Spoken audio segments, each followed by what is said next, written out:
Broadcasting live from Sparxx Studios and Old Head Studios Coalition. The microphones are microphoning.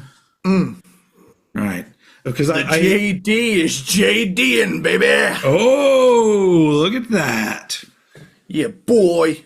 Got myself the JD Jack and Coke.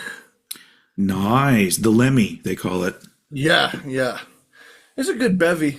It's a good Yeah. bevy for podcasting. I've got the old cocktail of water in a Bulmer's glass. I've just got coffee and a very stylish cranked and ranked mug Very nice. that you can buy. Nice. Yes. Yes. I can't even remember. Like I'll randomly like sell like one thing, like an old head shirt, and I'm just like, wow, somebody's buying stuff. That's cool, but it doesn't happen very often. But honestly, like I've set the prices to the lowest they can possibly charge, and I don't get anything. I'm literally at that point where I'm like, if somebody wants to pay money and support me, then that's cool. They're getting the lowest possible price. I just don't see any of that money because I mean, it's you got hella integrity, dude. Like at the end of the day, it's the viewers, the watchingers. yeah. I mean, like, Tuning in. I would like to make money doing this, but I'm also very realistic where I'm just like, yeah, I'm not that guy yet. I may have 15,000, subscribers on YouTube, but like, as we've talked about before, that's nothing compared to, I don't know, who's that guy that's like the most popular YouTuber? Mr. Beast. Mr. Beast. Yeah. It's like, He's been involved in some controversy lately, though. With the I whole don't know anything about him because I'm pretty sure isn't he just one of those guys that plays video games and shit? Well, he started out that way, as far as I know, but recently, people's opinion in the last few years has kind of soured on him. Where he went from like curing 10 people, like 100 people's blindness in a day, like pretty good fucking thing, like paying for blindness treatment because he's got like insane. Oh, okay. I thought you meant like he was like a wizard or No, like your eyesight will now become better. Yeah, he's got that kind of philanthropy vibe going on, but as time has gone on, things have I almost said elapsed to show a different side of things where all of a sudden he's been doing these like business things of Lunchly. Have you seen this? He like teamed up with, I think it was like Logan Paul and KSI with the whole Prime thing. And they did this thing where they supposedly were doing like a healthier Lunchables when in actual fact it was just as bad as Lunchables but marketed as healthier. So it was kind of like scummy like that. But there was a whole thing as well of like all the Lunchlies because they were made with like more realistic cheese, they went moldy faster. So people just kept buying up Lunchlies, and there's a fuckload of moldy ones. And everybody's like, "There's mold in my Lunchly," and take a swig every time I say Lunchly. I mean, success can easily ruin you. Yeah. I mean, easily. And so it's just that's why I really respect the ones that are legit famous and rich, and they haven't become complete douchebags. So I'm just like, because that's got to be fucking difficult. Because it's like if you're like, I can't imagine what it's like to live the majority of your life not having to worry about anything and always just having money for whatever you want to do. Like I feel like that could fucking turn somebody into an awful person if it's not if they don't have the right mindset going on. But if you don't have the self-awareness or the empathy to be able to realize that certain business practices aren't the most ethical thing in the world, you could be exposed to some things that you yourself might think is okay, but any sane person at the level of the regular Joe. Yeah. Yeah. By the way, this is a music podcast, everybody. Yeah. This is Cranked and Ranked. This is actual Cranked and Ranked. We're ranking. Today we're doing the top 10 cancellations of all time. Ranking them by how happy we are they're canceled, or how effective the cancellation was. Yeah. I don't know. I mean, the only 100% effective cancellation is murder. So I mean, I suppose you're not wrong. Coming in at number 3, Colonel Gaddafi. That's where we're gonna get demonetized right there. You said the M word. So if you can talk about all the butt sex you want, but you talk about death, nope. Once were 3 cowboys all alone out on the trail, and they discovered they could sleep with another male. Now they're having butt sex. That is a catchy tune. I don't know that. But... Cowboy butt sex. Sodomy. I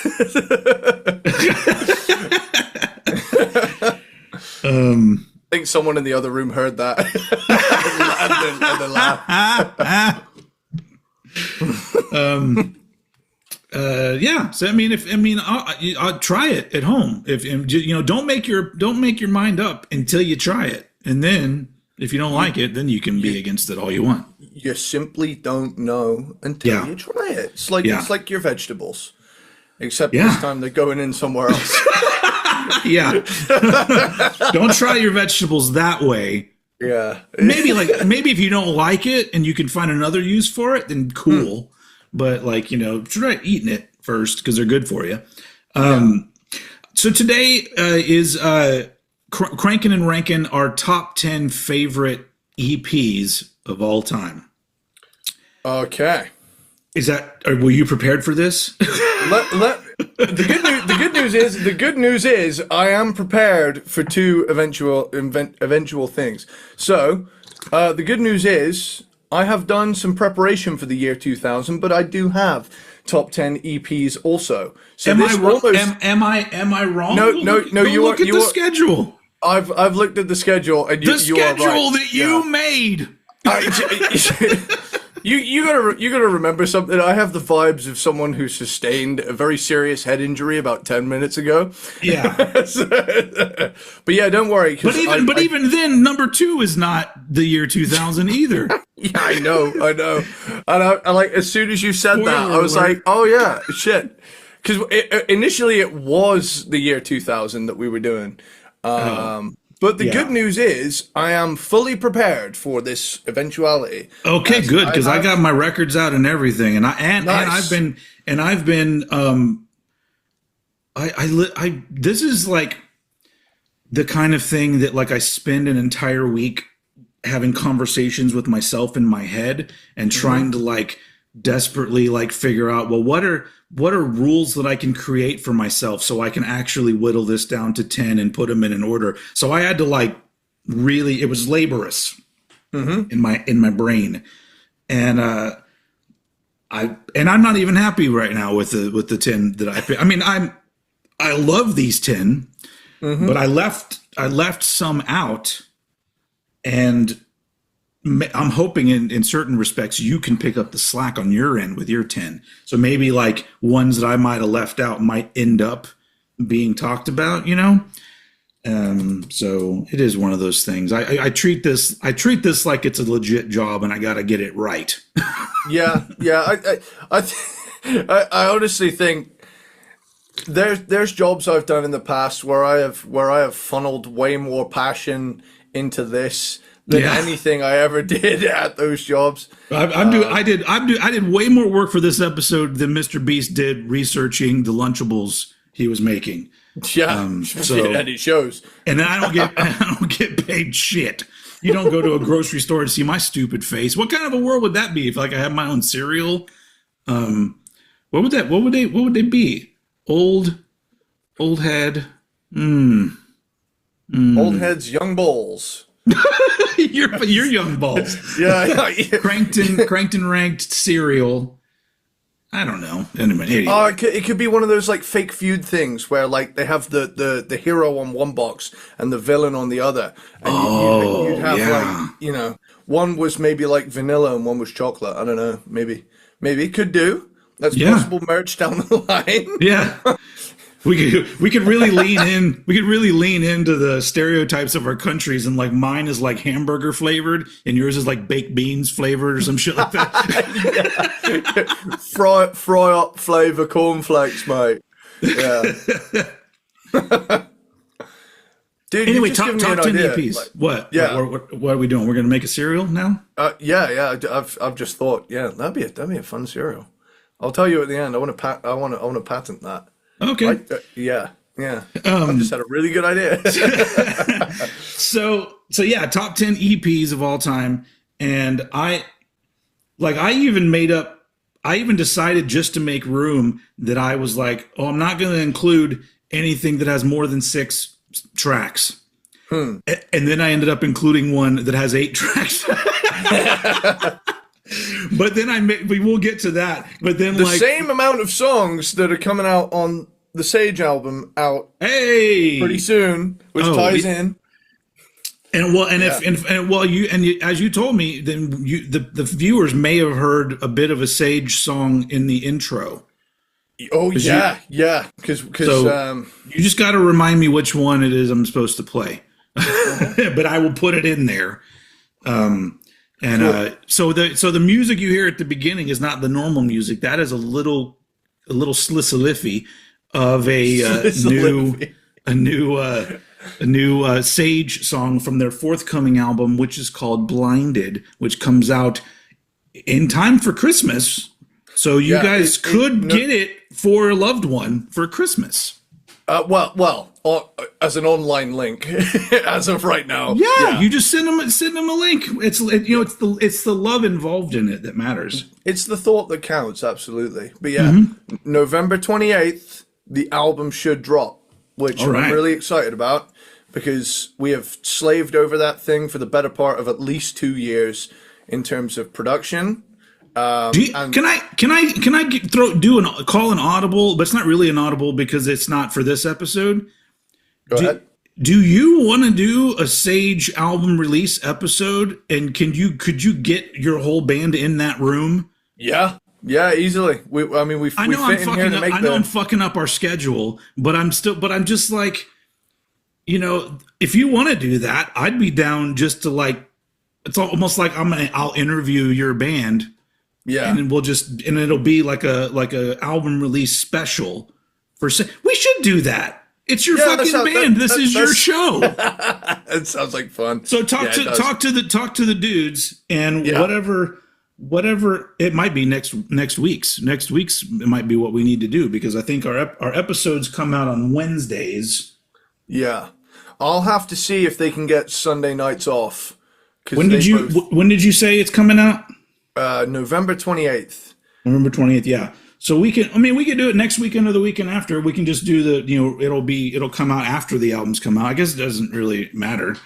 Cool. But I just had that idea where I was like, oh, that might be fun, where we just utilize the platform that we have to do a bit of promotion for you. And then there you go, This seems like a good omen too, because you're currently wearing a Sacred Reich shirt, but you've got a green band logo with purple hair draped over it, and I just saw a green S next to purple hair, and it gave me the Sage vibe. That's the album's colors this time around. That was my whole reason for wearing the shirt. It has nothing to do with this being one of the EPs that I chose. Also, one thing we do have though in the works are Sage shirts of the album cover, and they've come out nice. They've come out pretty good. Do I get one? Yeah, we can do ASAP. Okay. And then bada boom, bada bing. I'm a large. Get it over to me. I will wear it in all kinds of videos. Hell yeah. Anyway, all right. Let's get into this top 10 EPs of all time. Obviously, this is our opinions our favorite EPs of all time, because I looked at some other people's top 10 lists of EPs and I'm like, man, I would not have included any of these, but to each their own. So let's jump into it. As usual, I give Eddie Sparxx the floor for the beginning of the episode to start off with his number 10 EP of all time. Okay, so my number 10 EP of all time as of Sunday, 17th of November, 2024 is Queensryche with Queensryche, the EP from 1983. Nice. Okay. Or 1982, whichever it says. But yeah, any release with Queen of the Reich on it is just fucking killer. But the fact that they dropped Queen of the Reich, Knight Rider, Blinded, ironically titled the same as our forthcoming album, and another good omen, and finishing off with The Lady Wore Black. I mean, clocking in at 17 and a half minutes. I mean, it's like early 80s metal perfection as far as I'm concerned. It's some of this, like, they put out killer stuff in the 80s and into the 90s. Yeah. But what a strong start. Like, Queen of the Reich alone. And I was grateful enough to, the whole Queensryche thing started with me hearing Queen of the Reich in the Vice City Stories soundtrack, which is a GTA game, which was initially released for the PSP. But yeah, like I say, this thing is like I say, Queen of the Reich. It could have just had Queen of the Reich on it and just been like, hell yeah. Yeah. And very shortly after I heard it on that soundtrack, it came on the TV and it has that like really over the top, like Star Wars parody fucking with the scrolling text and then like the sci-fi vibe, and everything's got like, tinfoil on it. It's very clearly a as high a budget as they could get. But there's just something about this EP, man, that just screams like, we know we're gonna kick ass. Yeah. Here's the boot, Yeah, and I love it. They were. I mean, I guess they still are, but like they were like super confident band. I always got that from them. They were just like, we're badass from day one.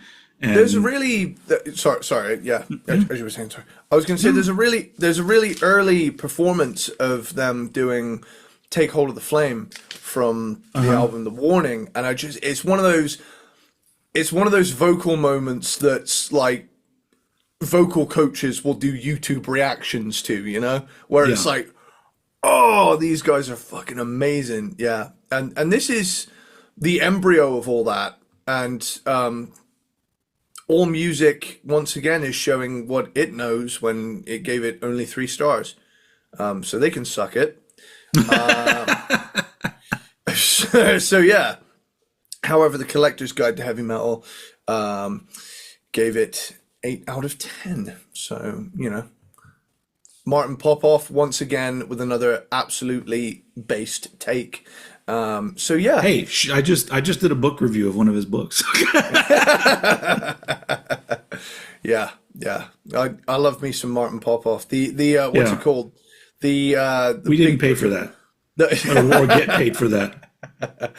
The Big Book of Hair Metal was my Bible for about 4 straight years. But yeah, fucking killer EP to start things off.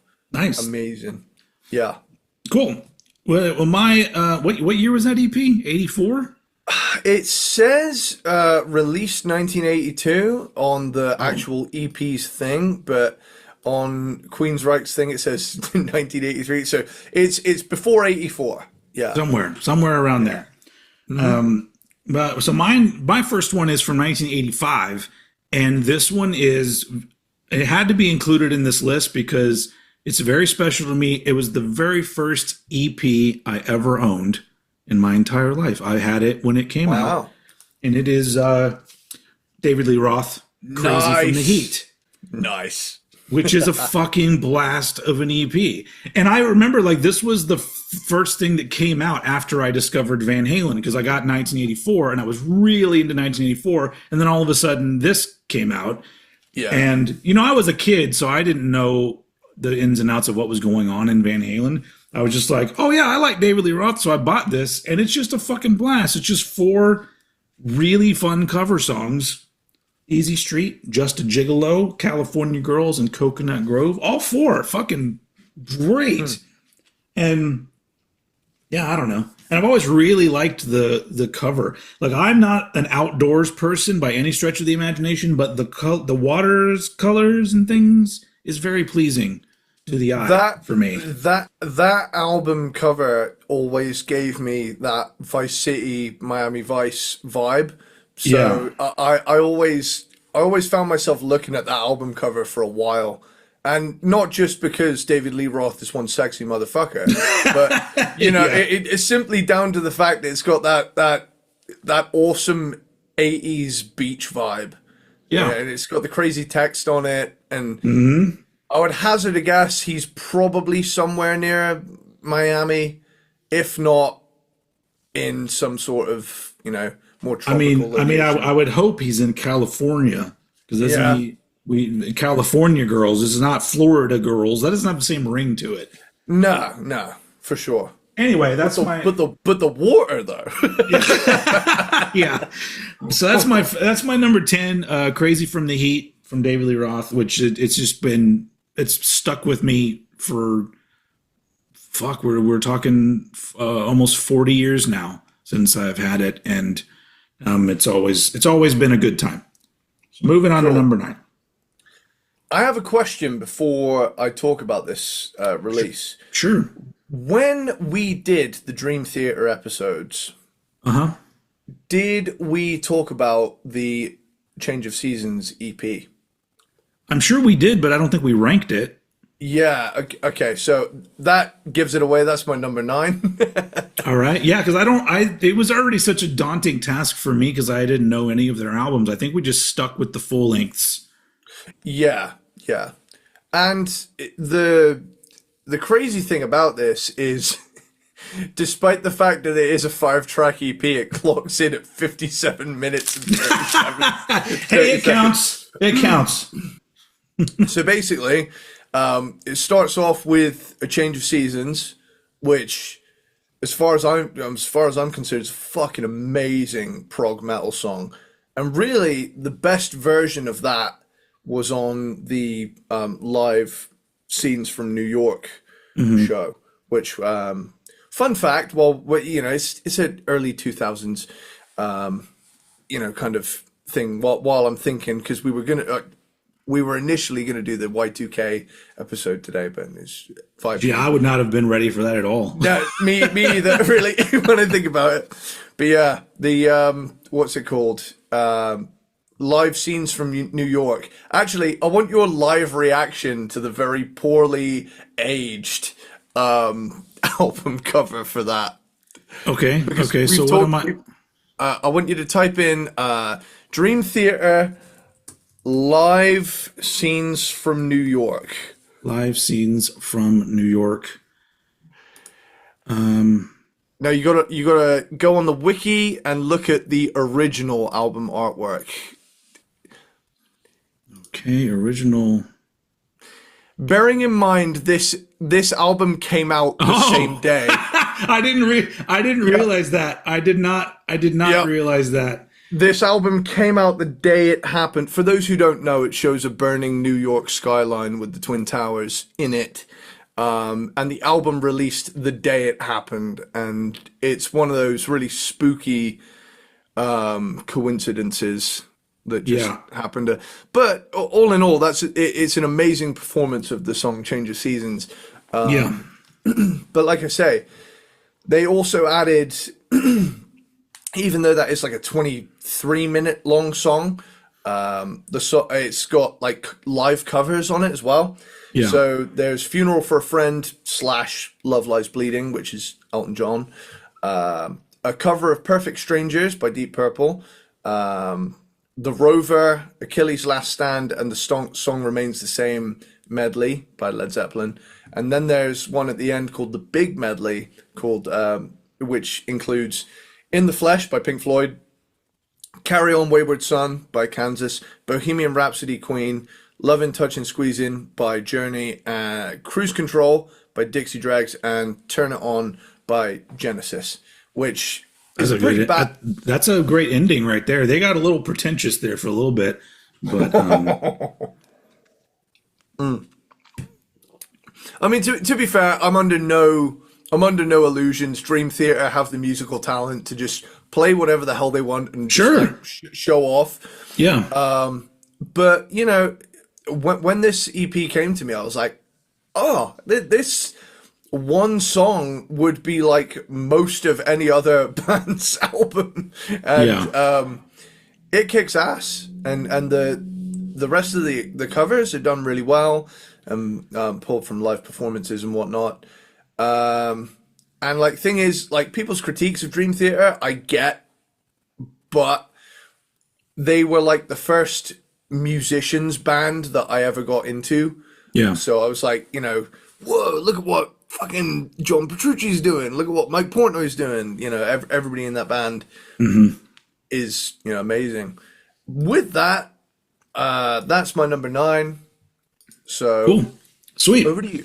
Well, we're going to go a very different side of stuff from that into the year 1990.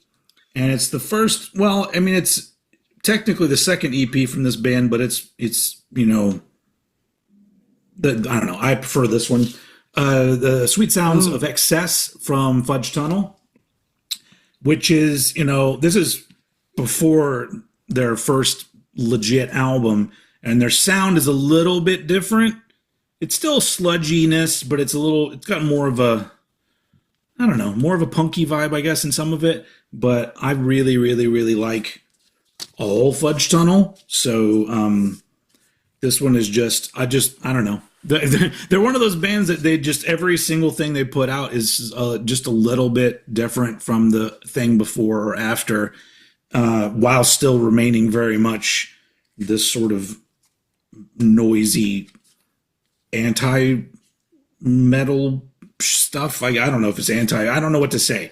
I've always said, and I even said this to Alex Newport's face, that when I first heard Fudge Tunnel, they felt like they were a band that was made for me, because I was the guy that loved Metallica and Nirvana, and I feel like they fell like in the middle of those two bands, where there's it's a little bit of an alternative and punky vibe, a little bit of a metal vibe, but very noisy. I feel like I'm doing an ad for Fudge Tunnel, but if you know, you know, you know. But Sweet Sounds of Excess is a great EP, and so it ends up being my number 9 on this top 10 EPs of all time. Nice.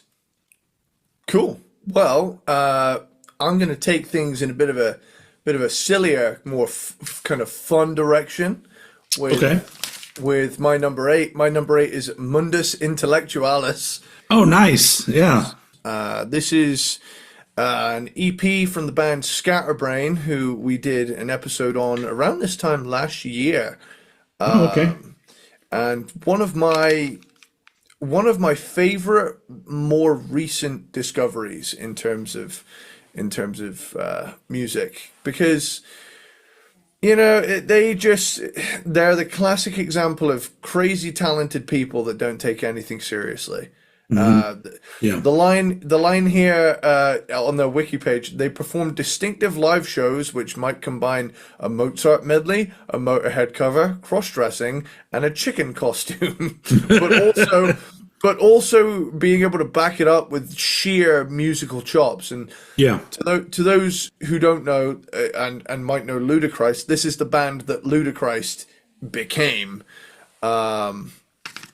So we did a combo episode on Ludacris and Scatterbrain. Again, like I said, around this time last year. So, kick-ass band. It's sad that they didn't get to go on longer. But during their tenure, they put out some of the coolest, most fun stuff I've ever heard. And Mundus Intellectualis is the last release of that. And I mean, it consists of, let me get this up. Wait a minute. Mundus Intellectualis. So, songs such as Right That Hip, Beer Muscles, Everybody Does It, A Funny Thing, How Could I Love You, Dead Man Blues, and Down with the Ship, new and improved version. It's just, it's one of the many great things I love about heavy music in the 90s, that just everything was firing on all cylinders. And I know a lot of people like to point to grunge killed metal, despite the fact that glam and thrash had run their course practically by the time fucking grunge came along. And that's speaking as someone who loves all three of those genres and would consider that their top three. Yeah. However, I don't think any one thing killed anything. I think personally, suits probably are to blame. Yeah, but also like bands like Scatterbrain, like those bands would not exist in the same capacity in any other era except for early 90s. Yeah. There's no way a band like Scatterbrain is going to come out now and get major label exposure or whatever, you know. That being said, though, I have to be honest, I have noticed a rise in that. I have noticed a rise in funnier bands, albeit of a modern metal ilk. I have noticed the likes of Electric Callboy. They were at Download last year, and they packed the tent that they were playing in, and they brought the fucking house down. All right, well, shit. All right, cool. From what I've heard, and they do like silly music videos where they're playing this like deathcore, but they're like dressed in like 80s aerobics gear, and they're doing like all sorts of silly fun stuff. But I think the overall package of Scatterbrain is like if Wayne's World was a band. I fucking adore that. Yeah. So yeah, that's, if anybody hasn't heard the EP Mundus Intellectualis, I think you had it quite low on your list during the Scatterbrain episode. However, probably had it at the bottom, I'm sure. Yeah. Even low tier Scatterbrain is still fucking Scatterbrain. Yeah. So it's that thing of, you know, it might not be the best thing they did, but in terms of a fun EP, you can't go wrong with it either. It's that thing of, you know, you'll have a good time to it, regardless. But yeah, like I say, my number 8, Mundus Intellectualis by Scatterbrain. Cool. Once again, we're kind of weaving in and out of these different genres, subgenres, what have you, which I really enjoy about our show. I'm taking mine back to 1989 for the EP Margin Walker from Fugazi. Cool. And so this is technically the second EP, but their first quote unquote album, which is 7 tracks. And this one is 6 tracks. So I'm like, well, I'm going to include this one because this one is a more legit EP to me. Because six tracks is the limit. And then I break the limit later. But, you know, I had to figure out like things I left things out. And then EPs like this, which Fugazi is one of my favorite bands of all time. And these are just fucking amazing songs. It has Burning 2, which is one of my favorite Fugazi songs. And it's just fucking killer. There's no band like Fugazi. There are bands that have, including bands I've been in, that have tried to do things like Fugazi, and it never comes out like Fugazi, no matter what you do. We did an episode on Fugazi, so you can hear me talk all about how influential and how much I love them. And on somebody else's list, if this EP is like way higher, I agree. But on mine, it had to be here at number 8. Margin Walker. Nice. Seeing your record collection always makes me very jealous. I'm like, damn it, I want that. I want that one. Just focus on the fact that you're probably better with your money than I am. Am I? Hey. Fuck. Well, just assuming. Yeah, no, I've had a little bit of a Reese's problem lately. I've been buying too much Reese's. I've put on a little Reese's weight. I'm not gonna lie. Speaking of that, over there, do they have Reese's Puffs? That cereal? Do they have that over there? We did, and I've not seen it in a long time. But in Truro, Tesco, I would during uni, I would buy a box of Reese's Puffs, and I was one of few of my uni friends who had a job, and they were like, "How can you spend a fiver on that, mate?" And I was like, "Well, it's Reese's Puffs. I have a job." Yeah.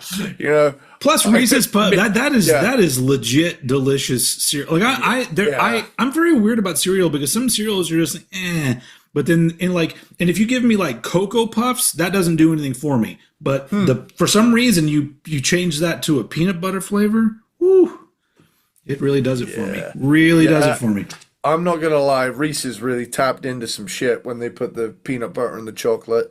And it's that time of the year where you get those like festive gift bundles where it's got like every type of Reese's in a box. Yeah. I really had to stop myself from buying one for myself the other night. I saw one in Home Bargains, which is like the bargain shop here. Yeah. And online on Amazon it's like 24 quid. In this shop it was like £8, and I thought, holy shit, how do I restrain myself? I managed to, but yeah, I've always been a peanut butter fiend. I'm very nostalgic about Reese's Pieces, just because they, like, I don't know if you know this, but like, if you watch the movie E.T., Reese's Pieces are in that. But at that point, nobody knew what Reese's Pieces were. I think they were pretty brand new, and so, and I think I might be wrong. People that are like more into like film can probably correct me if I'm wrong. But I seem to remember that they didn't have the budget to use like a well-known candy, but they needed a candy for the scene. And Reese's like, we have this new candy called Reese's Pieces. And then they fucking blew up because you bet your fucking ass as soon as that movie was over, we left the theater and I'm like, Mom, can we go get some Reese's Pieces? Yeah. And I've loved them ever since. Because I remember seeing E.T. in the theater and I was like fucking 4, 5? Was it 82 when that came out? Something like that? I remember being 5 and seeing E.T. and just thinking it was the coolest thing in the world. And then being it really holds up too. That's a movie that holds up for me. Yeah. And being like absolutely emotionally devastated when he's like dying in the river. I remember that was the first time I watched a movie and felt something. I was like, yeah. He's not very well.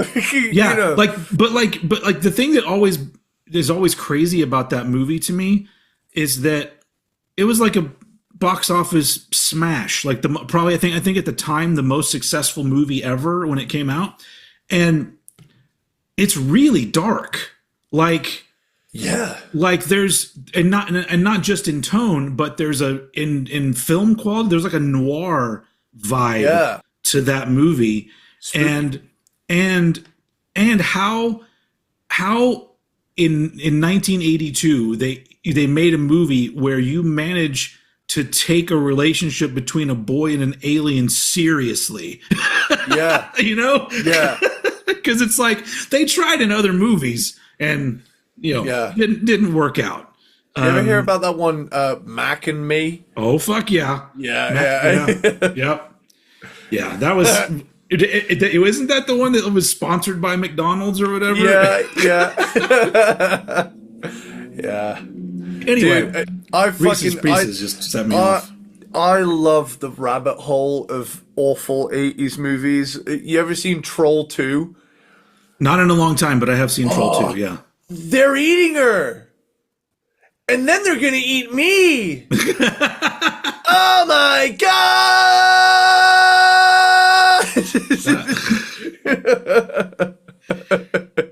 Yeah. There is nothing like I know like today, these days, like horror film culture is fucking exploded. It's huge. Yeah. But I very rarely am going to enjoy a horror movie that was made after like, I don't know, 92, 93, Like that, once you get further into the 90s, there's very few horror movies that are entertaining at all to me. Like it just, the fun was, some things started taking themselves too seriously, and things started to get too like overly stylized, and I don't know. And nowadays, like all movies, like every time I turn around, there's a new hip new horror movie, and I'm like, this looks only good if your life revolves around horror movies. Other than that, there's nothing for you in this movie. So I'm all about going back and watching those 80s. Give me Chopping Mall over anything new, you know? And that's a bad movie, but fun as fuck. I will say that I've heard crazy things about the new Terrifier movie. Have you seen those? No. I went ahead. I heard that there was one scene that's so brutal that people were puking in the cinema. And I'm not gonna lie. I'm not gonna lie. I want to puke too. I'm not gonna lie. Out of curiosity, I went and checked it out, and I was like, I found myself. It's that level of gore that's so ridiculous that it's funny. And like, there's this scene where he lops off this guy's leg in a like locker room bathroom, and and the clown dude. I've not seen the film, so I have like zero context. But like, I like the villain. He's really funny. He's this like clown dude who's like brutal. Oh, dude, give me fucking clowns. Have we not evolved from this shit? Hear me out, though. Hear me out. Hear me out. Jesus Christ. Hear me out. He's got a lot of personality where, like, he lops this guy's leg off, chops him halfway up, and then just, like, he's not done. He lops the leg off. He picks the dismembered leg up, and he's like, it's like almost Looney Tunes level, where he's like, he grabs the thing, sniffs the foot, and goes, oh, throws the leg and continues going. And it's cartoonishly fucked up, but I did find myself chuckling at the shock factor of it. Yeah. No, I mean, I've resigned to the fact that movies in general are kind of not for me anymore. It's cliche, don't get me wrong, but I think that the right humor was there. Sure. I'm sure, like, in certain situations, I'd enjoy a lot of those movies, but I'm never in the mood. I'm never in the mood for a movie anymore. Like I have my attention span. My attention span has always been short, but now I'm old enough to start leaning into the things that make me happy. And I go, ooh, how long is this movie? Is it over 90 minutes? I'm not going to watch it. Yeah, I'm guilty of that. I've watched movies while playing video games before. I almost feel like I should start doing that. Like I'll watch a movie while I'm doing something else. That way I can say I saw it. I've been known to, something I did during the pandemic was I would have my laptop on my bed next to me while I gamed on the TV. And I would be playing like GTA, one of the GTAs. But I would pause GTA whenever it got good, and I'd start looking at the laptop. I love that. I want filmmakers to hear this. Like, you're literally choosing to watch the movie on the little screen while you're playing video games. Oh, what it is to be a filmmaker these days. I know, and I feel so bad for being that way, but it's just like, when I was, and this speaks to how massive video games are now as an entertainment product. I remember growing up, and I would have Nickelodeon on in the background. On my gaming setup in the 2000s when I was a kid. I had my little gaming corner at the other end of the living room, and my family would watch stuff on the TV. So whenever I heard something get good, I would stop what I was doing, turn my chair around, and then as soon as it got to the talky bit, I would be like, okay, go back to my game. And like, I know that definitely had an impact on my attention span. But at the same time, I'm also kind of thankful that I've developed this like optimized way of living my life. To where I have this talent of I can consume twice as much in a single sitting. I'm honestly jealous of people that can do that, because I get too easily distracted. So whenever I hear about people that can actually take in like multiple things at the same time and actually understand everything, I'm just like, that's fucking great. My brain does not work that way at all. I listen to podcasts 90% of the time I game nowadays. You know, Yeah. I'll be playing a video game and it's like I'll have it lightly on in the background, but I'll have like an AirPod in where I listen to people talk about like Megadeth for 3 hours or some shit. Yeah. Yeah. Yeah. Yeah, like I said, How many of you right now are playing a video game or doing something else while listening to us? that's a really good point. Actually, can we get some F's in the chat to pay respects? Oh, you know what? Press F to pay respects. I don't mean to completely fucking derail us here. I'm sorry about this, but we had another email to read. Jesus Christ. Do it. I'm sorry. We'll pause here. We're going to get to number 7 next. Did you do number 7 already? No, not yet. Yeah, so it's number 7 for me next. All right. Sorry about this. So we got another email and I like reading these. This one is from Otis. I got this back in the beginning of November. Nice. And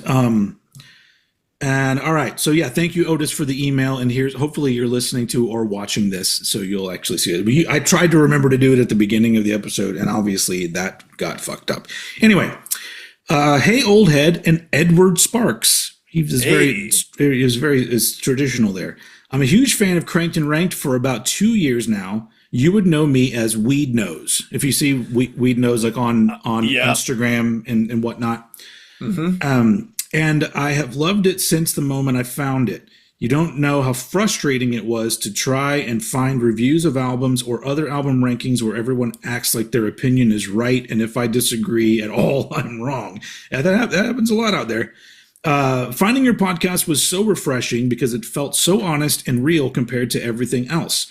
Not only have I heard you both talk about underrated albums that I love, Saint Anger, Risk, etc., you've also helped me discover some new music I have grown to adore. For example, being someone who is the same age as Stadium Arcadium, I had no idea the Chili Peppers made such awesome music in the 80s and 90s. Whoa, so this dude was born when I was 8? It seems like it, yeah. Whoa. So young viewer. Yeah, but Cool. it's great. That's great. I love the range of people that listen to or watch us. I just finished my final high school exams a few weeks ago, and listening to your podcast and bands I hadn't listened to before, based on both of your good words recently, Enter Shikari, Napalm Death, and Outcast, has managed to keep me afloat during some really stressful times. Sorry if my email is poorly worded. I have literally nothing poorly worded about this email. I am not a writer by any stretch of the imagination. Neither am I, sir.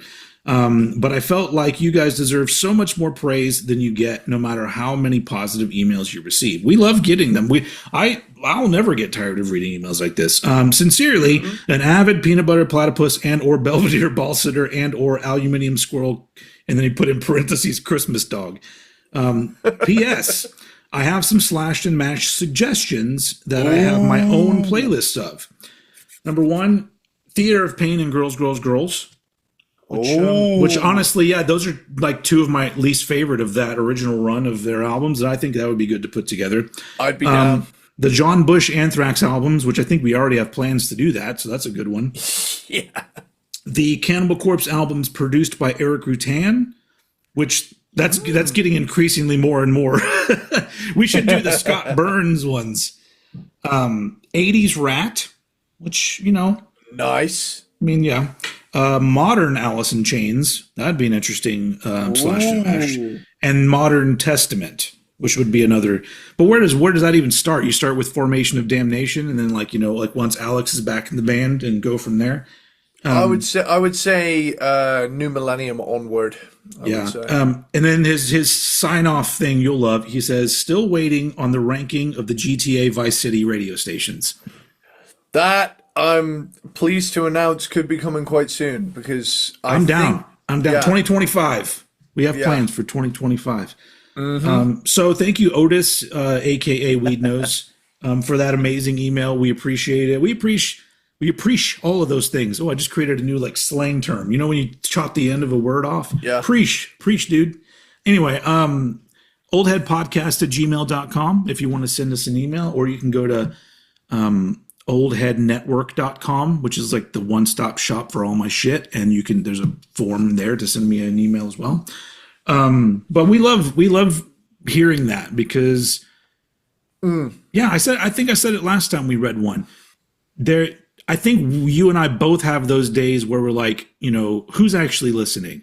And then we get a reminder. I'm like, oh, okay, people are listening or watching and really enjoying what we're doing, even on, episodes where it doesn't seem like that many, there's not that much engagement or whatever.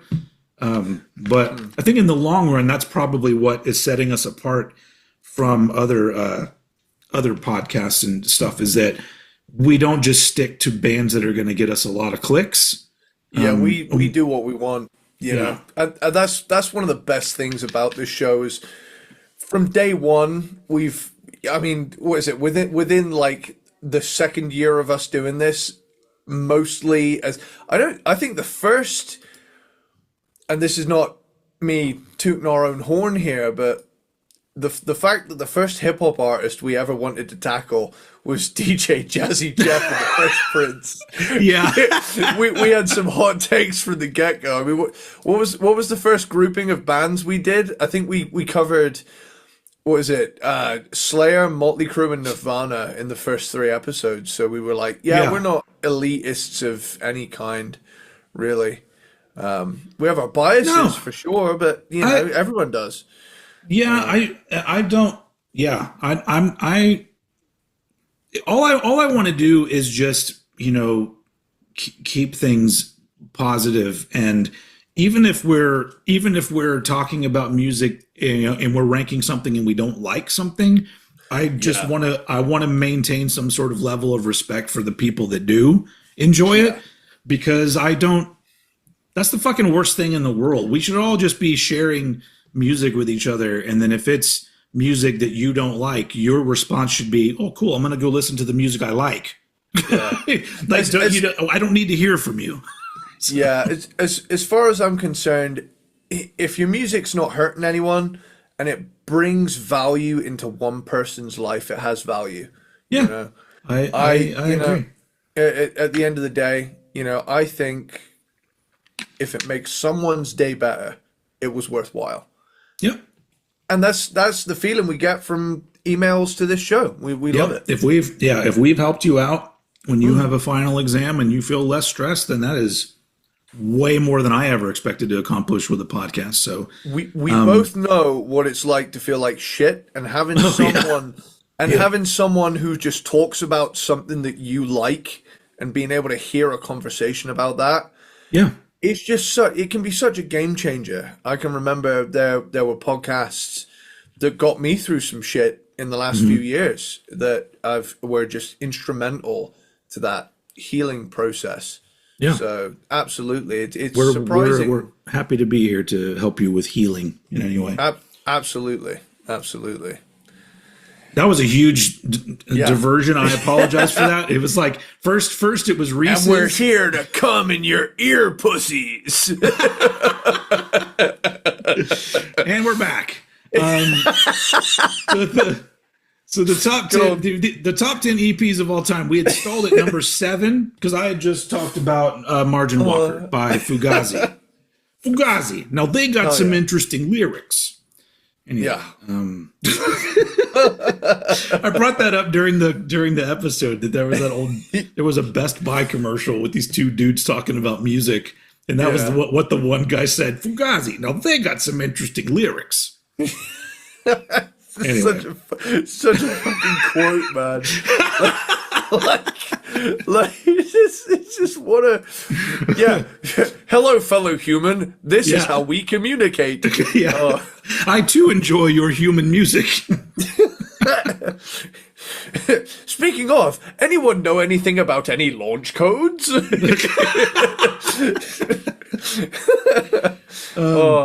All right, number 7. Is that where we at? You're number 7. Yeah. Okay. We're at number 7. With, I'm just gonna say it, "Broken" by 9 Inch Nails. Nice. The most visceral and, dare I say, metal thing that Nine Inch Nails ever did. In I really terms thought of, this would be way higher for you, but yeah, okay. and like here we go. Yeah. Here's how good my music taste is. That Broken can be number 7, Yeah. and Broken. I would say Broken and Pretty Hate Machine came to me at a time where I was looking for something new. I'd kind of like, I'd been down the thrash rabbit hole for the first 2 years of being a metalhead. Suddenly discovered grunge around 2 years into that, so I'd listened to grunge for about 2 years. So at this point, I was kind of like hankering for something new. And, oh, pardon me, I remember 2014 being just this like mind expanding year for me, where all of a sudden, if anything was like in any way guitar related, I just suddenly liked it. Yeah. Yeah. Especially music from the 80s and 90s, and to an extent the 70s as well, but mainly the real expansion into the what the 90s had to offer, beyond grunge, started with Nine Inch Nails, where I was like, oh, this is completely different to grunge, but also weirdly fits with it mood wise. So I was like, man, like I was only looking at one scene of this era. I need to be looking at all of them. And Yeah. Broken is, let me get the thing up for Broken. Broken is fucking killer. Broken, Nine Inch Nails EP. Yeah.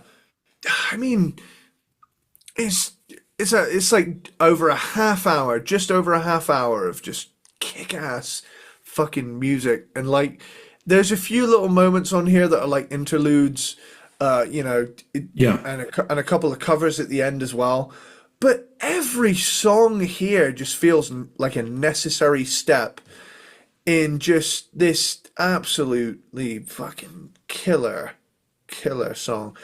And I love that they had the audacity, or at least Trent had the audacity to say, hey, look, we're going to make this a 99 track EP where the space between Gave Up and Physical is like 96 individual tracks of Yeah. silence. I first had it on cassette, Yeah. and I might be remembering it wrong, but I remember that the cover songs were on side B, but I seem to remember that you even had to fast forward through the first part of the cassette on side B to get to the 2 cover songs. I might be wrong, but I kind of remember that.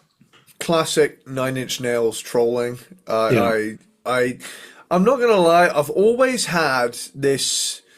I've almost had a abusive relationship with frontmen that tell me to go fuck myself. Yeah. I've always had this thing where I'm like, you know what, you're right. Everybody loves a bad boy, don't they? Yeah, yeah. Mike Patton, Trent Reznor. I loved frontmen that didn't give a shit. Who also at the same time put together something incredible, but at the same time were like, yeah, fuck you, man. Yeah. And it's that thing of I've always been drawn to this release in terms of, especially the song Last. I always loved Last. That song is just, it's the groove metal song that nobody calls a groove metal song. And honestly, that I mean, I'll get to this eventually because this one's on my list too. But nice. That one kind of ruined industrial music for me, because this became what I want industrial music to sound like, and so much of it doesn't sound like this, because this is like pretty much metal in the world of industrial. Yeah. But yeah, so I like that whenever if I hear any industrial band and they have this kind of like edge to them, I'm all like, okay, this is right up my alley. Strangely, I don't know if I've ever talked about this game franchise before, but I mean, I probably did on the Nine Inch Nails episode. Leisure Suit Larry. No, not Leisure Suit Larry. No. That's aging myself right there, isn't it? As much as I'd like to bring up Leisure Suit Larry, I unfortunately can't in this case. But it's the Sims 2 game games, the Sims 2 era, that was where I came online with the Sims games, and I just liked having like the little people, and have their little lives and whatnot. But my people would always end up shitting themselves and dying. So I mean, I'm just not good at games.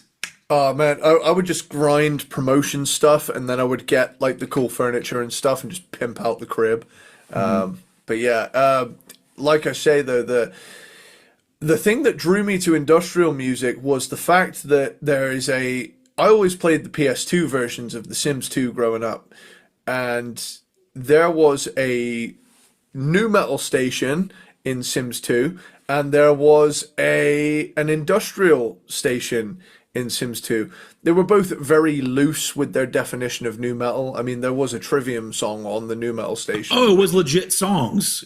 Yeah, but here's the thing. Here's the cool thing about legit songs appearing in the Sims universe is that they have the vocalist of that band re-record their vocals in the gibberish Simlish language. That is awesome. That's what I was hoping for. There's Sims versions of Katy Perry songs which are hilarious to listen to, which are like, no, flurby, gerby, nerb, fleeby, gerby, noby, new, fleeby, gerby, sherby, derb. Like, it's so funny to listen to these songs. There's an alternative radio station that has a Paramore song, I remember, and I had a huge crush on Hayley Williams growing up. But yeah, like I say, hearing all of these like songs before I got into rock, and then I got into rock and I was like, whoa, I didn't know this was a real song. I thought these were just made for fucking Sims. And some of them were, but some of them weren't. But I always found myself drawn to the industrial station as well as the nu metal version radio station, and hearing like the dark metal riffs with the synthesizer, I was just like, that definitely planted a seed in my head where I was like, I kind of like hearing like but with that kind of thing going on as well. Yeah. And I think that again was instrumental to my musical development on a more low key case than GTA and Guitar Hero, but they definitely played a part in it. And I mean, Broken, again, coming back around to it, Broken was a discovery moment where I was like, oh, I like industrial now as well. And it's ironic because I know I'm harping on a little bit here, but my very first metal song I ever had downloaded to my iPod Nano at the time. I'm showing my age now. It was a green iPod Nano, 8 gig, because apparently 8 gigabytes was all I needed. I don't know that much music. I now struggle with 258. But I'm trying to remember now because I had an original iPod. I did have a classic for a while. I did have the like 160 something gig. I feel like mine was 4 gigs. Whoa, for you? I don't remember because it was just a little. It was just the silver one with the where it was just the black words. There was no like actual screen. There was no like like images really. And then there was a little wheel, and you had to get your stuff. I did have the little clicky wheel. But I see. I don't remember having that much space on the first one that I ever had. But I still loved it anyway. It was like if that was the thing that like because I was one of those people that had the big CD cases in my car, and I was just like, oh, now I just have it on this, and I just I can just listen to shit like that. That's awesome. Did you ever have the cassette tape aux cord adapter? Yes. Yep. That's how I would listen to my iPod when I had it.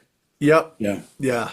I had that too. I can remember even as late as 2012. I can remember using that in my mum's.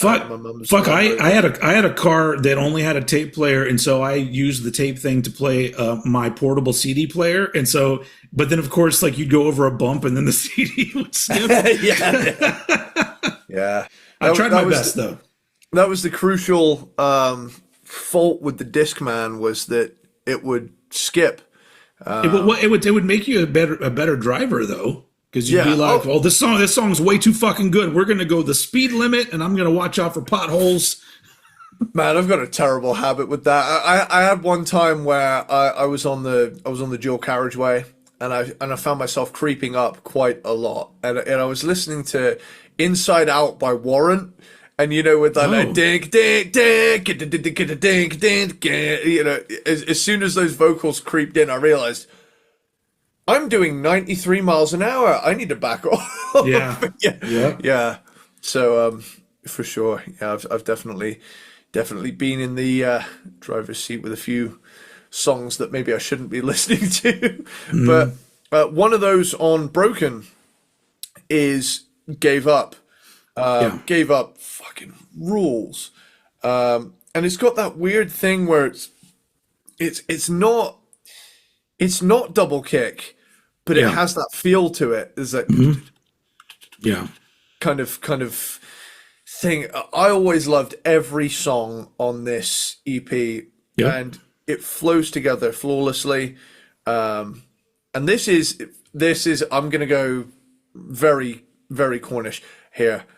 This song specifically reminds me of the first time I listened to it in full was walking around Trago Mills, which is this big like castle looking fucking.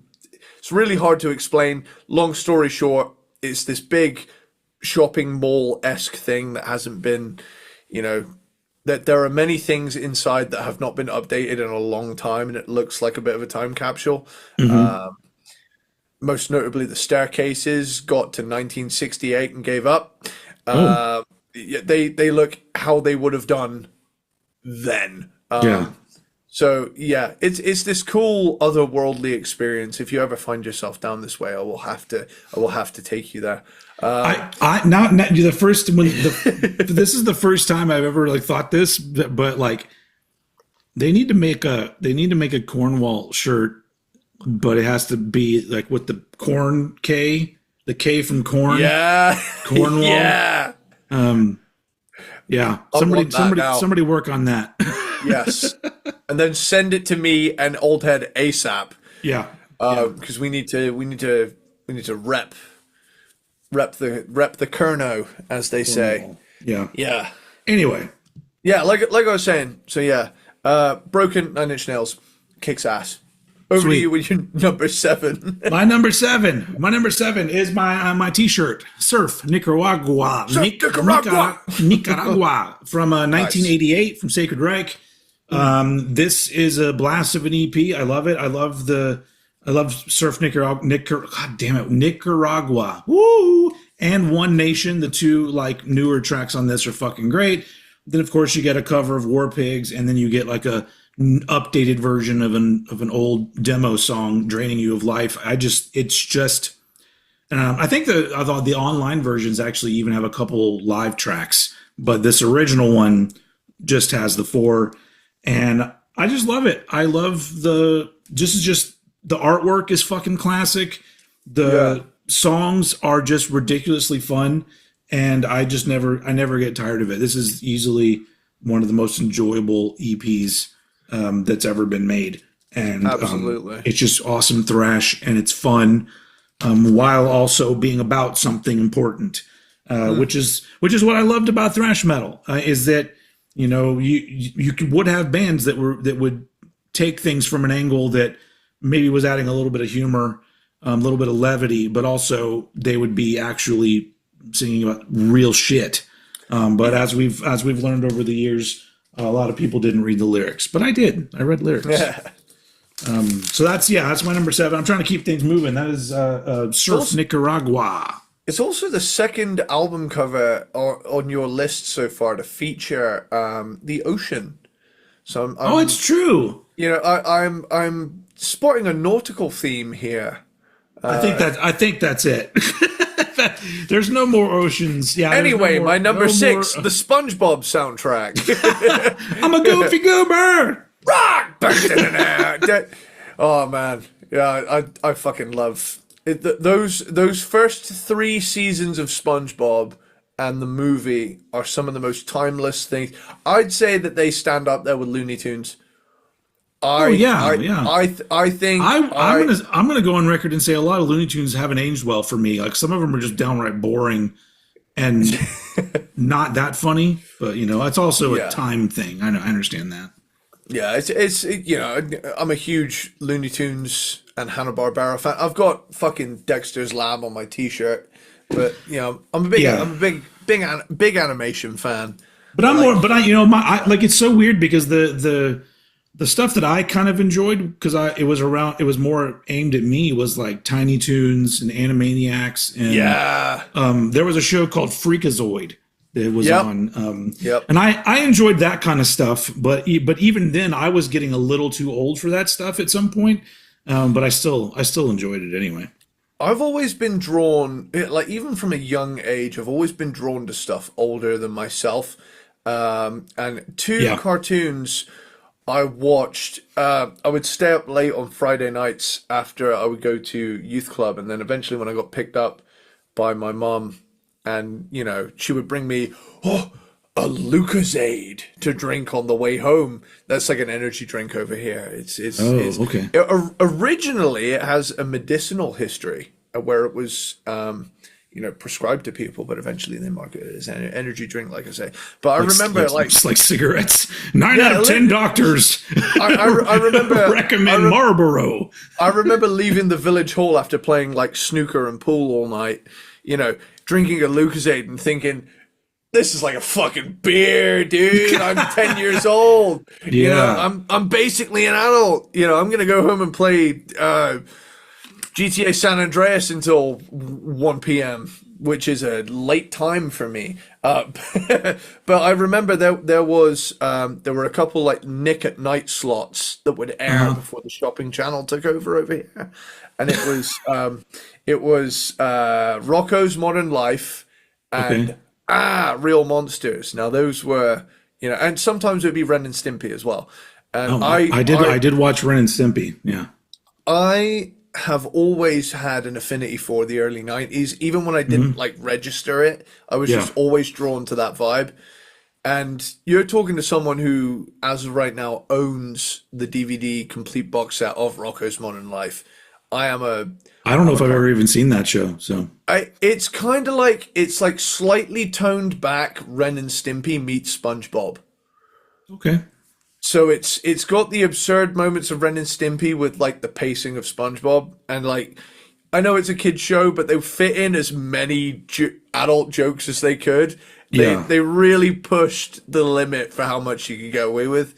Like the fast food chain that they often eat at is called the Chokey Chicken, and I just always thought that was hilarious. Yeah. Hey, we go on a tangent every EP. Yeah.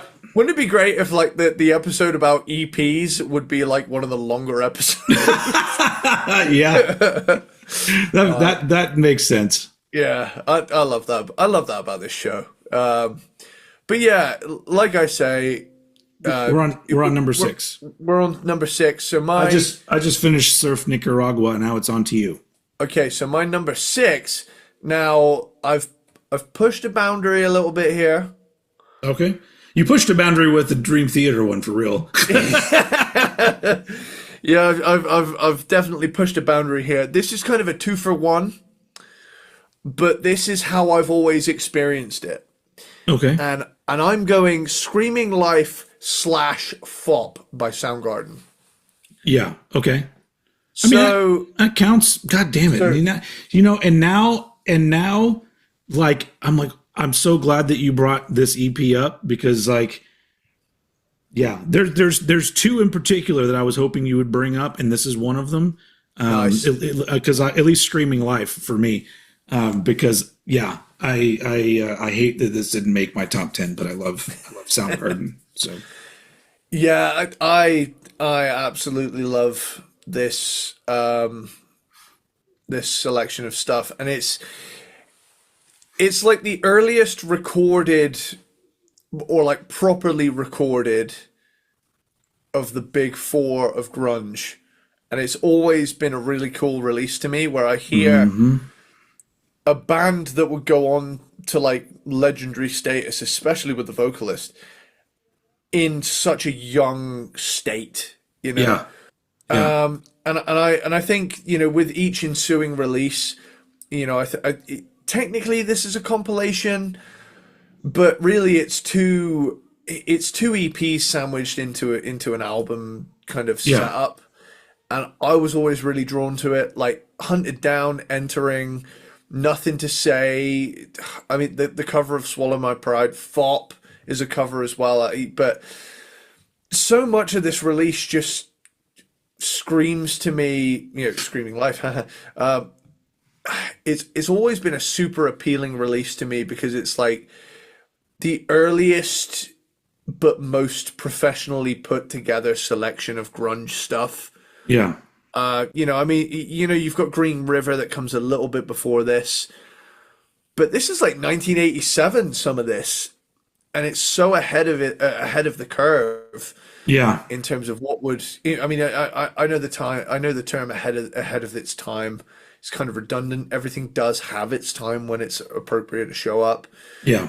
but I think that this is a really cool release, and I think it is essential if you're a Soundgarden fan to eventually get a hold of it. Yeah. As far as I remember, I actually had it quite high on my Soundgarden list, and I get why people would have it low, but I always found myself drawn to it because it has that Yeah. hungry vibe. Yeah, it also depends on what you're wanting out of your Soundgarden. Because, like, honestly, if you're a fan that jumped on board when you heard Super Unknown, this is probably not going to give you what you're looking for. So Yeah. I understand that, but I don't know. I'm kind of in the middle where, like, my favorite stuff is like Louder Than Love and Bad Motorfinger, And but I agree. also appreciate either end of them as well. An amazing band for doing the kind of things that I like, where a band evolves and does not give you the same shit over and over again. So Yeah. And this is a release where I like some songs significantly more than others. However, those songs I do love are among my favorite Soundgarden songs. yeah, So, Hunted Down especially, I always remember thinking, this has got to be like the one of the top 10 most underrated grunge songs. I always love that, like,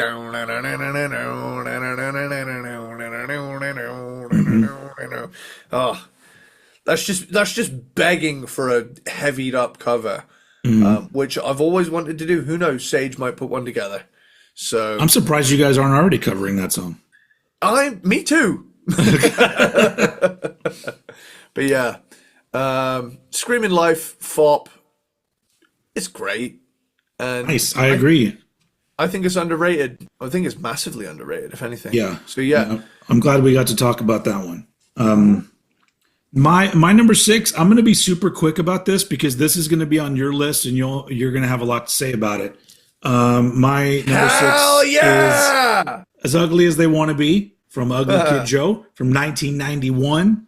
nice. And this is, to me, just like, this is the kind of thing, like, if I was going to give an example to bands, like, hey, just put out EPs now. I'm like, well, what's a good example? This Ugly Kid Joe one, where it's just, Absolutely. they were a brand new band. This is 6 tracks. I mean, part of one is a cover, but it's still, I mean, it's 5 tracks, but you know what I mean? You know what I mean? It's just really strong material, and it just gives you everything that you need from this band in an EP, and made me a huge fan. I bought this on cassette when it came out, and I fucking loved it. I still love it. It's I would say probably the best Ugly Kid Joe release. I have feelings about other ones as well, but I think just the conciseness of just like all killer, and then it's so much fun and so well performed and recorded. Everything about it is just fucking amazing. Yeah. So that's I know we'll talk about it later. So that's my number 6, As Ugly as They Wanna Be from Ugly Kid Joe. Nice. And I'm delighted to say that that will not be the only time that is talked about on this episode. Yeah, I was expecting that. Okay, so I'm going to drop one that I think will also appear on this episode. My number 5 is Sap by Alice in Chains. Okay, yeah, yeah, you're not wrong. Sap. Are you? Are we not? Are we not? Are you not doing a twofer with this and Jar of Flies? To quote the character that plays to quote the guy that plays Vince Neil in The Dirt. What the fuck do you think? Who's the? What's the guy? Who's the guy that plays Vince Neil? I can't remember. Okay, hang on. I just know that guy from Game of Thrones plays Mick Mars, and he fucking rules in that movie. Yeah, this didn't actually happen. Yeah. I love that bit. So The Dirt, starring Machine Gun Kelly. Daniel Peter Weber. Okay, well, good for you, buddy. I don't know. I don't think I know anything else you've been in, but I like that movie a lot. Hell yeah. Anyway, all right. So Sap, which is I love Sap. Yeah. Yeah. And if I had to say, like, this, of the two EPs of this style that Alice in Chains did, this is my lesser favorite of the two. That being said, it's fucking Alice in Chains, man. Like, Yeah. it's it's going to be killer. Yeah, I always have to like preface when I talk to people about those EPs that like I understand that it's very easy to argue that Jar of Flies is a superior EP, but that one does not have the nostalgic and emotional weight that Sap does for me. Like Sap is like it's one of those pieces of music from beginning to end that is just etched into my brain and into my soul. Yeah. And I love it so much that it takes precedence over honestly everything aside from Dirt by Alice in Chains. But that's saying something about a band that I love. That all the Lane Staley era Alice in Chains stuff is to me some of the best music ever made. So. What we essentially need is what you're saying is we need the planets to once again align the way they did in 1992 and just fucking stay there. Because quite frankly, that musically speaking, yes, please. Yeah. I have thought about this a lot, and 1992 tends to be like the peak year for me of interest in anything ever, where it's just, as much of an 80s fan as I am, there's just so much going on in 92 on every level. Yeah. That's just so good, man. Yeah. And it just so happens that it took a game like GTA San Andreas to draw my attention to that, because it's that same year. But, I mean, dude, Brother Got Me Wrong, Right Turn, which is, Alice Mudgarden, if you will. Am I Inside? It's got fucking Ann Wilson on it as well, which, Yep. always in my heart. And Love Song, as well. Kiss the Midget. Which is like, I love ending this, what I would call a beautiful EP with just a bit of fun. And that's another thing that's sorely missing from music these days. Is break like, the tension. At the end of a thing, throw in something fun or somewhere in there. Just be a little more adventurous. Like what I don't understand why like so much rock music these days is just so much just business. Like there's we don't have any time to do anything unusual or weird or fun. It's just in some music I understand that serves the music very well to be very cut and dry, but I just but you said it yourself, there was the planets aligning, and how so much music that in relation to what would come in this millennium was experimental in ways that you wouldn't necessarily put the word experimental along with it these days. But if you really think about it, like so many bands were just like, yeah, well, why would we not try that? Why would we not throw this in there or whatever? And unfortunately, around that time, record labels and the buying public all said yes, and so it was a beautiful time. Whereas now there's not as much of that. There's some of it. There's some, but man, I miss it so much. You are right though. If I really dwell on it, I'm all like, man, how is it how is it that like music was so fucking perfect for a few years there? In general, like, that first half of the 90s is just I'll even start the late 80s as well. Like, it's just, we've talked about it. There's like there's a chunk of years where the quality and variety and legendary status of so much shit, it was just all happening. And people like me who were young, like, we fucking took it for granted. We were just like, this is what life's always going to be like. We're always going to have amazing albums coming out every other week. And that just, I mean, I guess for younger people that music still does exist, but I almost feel like pulling back and looking at it from trying to look at it from an objective viewpoint, there's really not much of a comparison. Yeah. So I don't know. That's just me. That's just me. What are we talking about? EPs. SAP. We were on SAP, which I love. Yeah, SAP fucking rules. I love SAP. Are you done? Because we'll talk about that again later. Cool. Nice. I'm gonna be super fucking quick. We spent enough time with this already. My number 5 is Broken from 9 Inch Nails, and I love it. And technically it's 8 tracks, but really it's only 4 legit tracks. Wish, Last, Happiness and Slavery, and Gave Up. That's it. I fucking love this. I agree with everything you said about it. It's amazing. It's, I don't know. It's a fucking, to me, it was a game changer for, like, so many things were like a catalyst of me broadening my horizons. And that was a big deal for me. So it's amazing. Nice. So it's my number 5. There's one more that I know we're both going to have on here, but other than that, I think we're I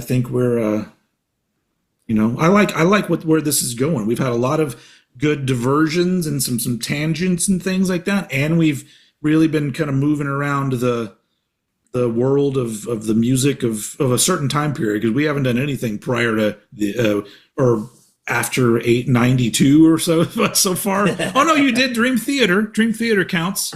95. That's not by much though. That's still in the 90s. Yeah. But Number 4. Mm-hmm. Okay, so my number 4 is the 598 EP, Garage Days Revisited by Metallica. Number four, man. And I gave it some real thought, and I thought, how can I have Metallica number 4? Yeah. When I have, I have 3 other things above it, but man, aside from one particular thing, oh no, there's 2. There's 2. I know what 2 that are gonna be above it, but the third, I'm like, what could that be then? Okay, this is interesting. Cool. Okay, so if you'll bear with me, Garage Days Revisited. So it's a long-ass title. Yeah, the 598 EP, Garage Days Revisited. I always loved the vibe of this.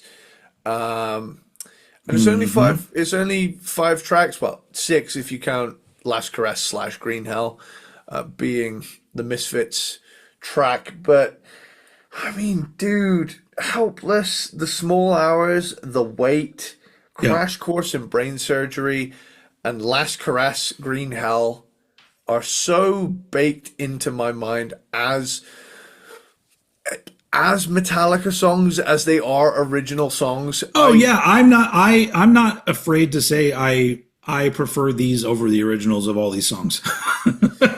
and it's that thing, isn't it, of Metallica they almost they always, sorry, I was looking for the right word there. They always played covers to some extent. Yep. Especially in the early days when they would hit the stage and they wouldn't mention they were covers just because they knew that they were great songs and they would play it and they were like, yeah, you know, I mean, Shit. get us by. I mean, you gotta, I gotta give them some credit. They're like the only band of their caliber I can think of that still regularly plays cover songs in their concerts. Like, can you think of another huge like stadium rock act that will play other people's music at their shows? That's a really good point. They've always celebrated the shit that brought them to where they are, and I appreciate that about them. I've always appreciated that about them. I just love the fact that, you know, you've got Diamond Head, Holocaust, Killing Joke, Budgie, and the Misfits represented. And it really does, over the course of over the course of 5 tracks, communicate what led Metallica to where they are at that point. Yeah. You know, you've got the speed metal of Helpless, you've got the chunkiness of the Small Hours, you've got the, you know, mid-pace groove of the Weight. You've got like the proto thrash of Crash Course in Brain Surgery. And of course you've got like that hardcore punk feel of Last Caress and Green Hell. I mean, they expertly crafted an EP that was like, this is the DNA of Metallica at this point. And I always thought that a cool thing that happened with me and this EP was I didn't realize it was a thing until I got a poster of all the Metallica albums, and this was included at the time. I think it went Kill 'Em All through to Death Magnetic, and it was like a thing of all their albums, and it had the Metallica logo at the top, and it was like their albums. Yeah. I had it on my wall, and I always like, the first time I got it, I was like, did they not have a space to put an album, so they just put a goofy little photo? And I looked closer, and it said the 598 EP, Garage Days Revisited, and I looked it up, and I looked at the track listing, and I had Garage Inc. on my iPod. This is how early in my Metallica fandom this was. Yeah. And I scrolled through and I was like, oh, these songs are on. Disc 2 is all 80s and 90s Metallica. I was like, oh shit, dude. Yeah. That was a game changer where I was like, there's 80s Metallica I've not heard yet. Oh shit. And I'd heard all of the albums at this point and I didn't realize it. And I thought at the time Garage Inc. was just one massive covers album that was of that era. I didn't realize that Disc 2 was the a bunch of old stuff that they compiled. And I love that first disc, but that second disc, I love just that a little bit more. Oh yeah. They're like Garage Days is very important to me, but when it comes to that collection of cover songs, I can't even but begin to explain the rush that I felt the first time I heard their cover of The Prince. Yeah. I remember I was at my friend's house and he bought like a cassette single that had, is it One in The Prince? I think it's One on one side and The Prince on the other side. I think.